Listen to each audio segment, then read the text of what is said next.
Simon, because he's the one that came in with a lady holding your hands. Yes. And sasa hata ninyi kwa nini mnashikana mikono? Sasa sisi like how are we supposed to digest? Ama mlitaka tufikirie nini?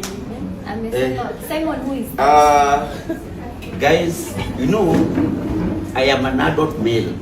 Sinukweli. But I will not do things out of... Mimi ni mtu mzima. Siwezi fanya vitu out of context.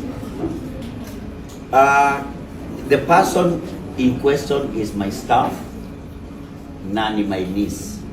Watu walikuwa wanaingia wawili for entry and that is so. Guys, wacheni mwambie kitu, tulieni, relax. When time comes, I will be the first person to come and say this is the position. Before that, wacheni kusema vitu mingi. Sawa sawa. Yes, tuko hapa na sioni kama Sara amekasirika. Umekasirika Sara? Hapana, actually wacha nikuambie Simon. Mimi nakuombea kila siku upate mtu mzuri. You know, mtu hata subua watoto wangu.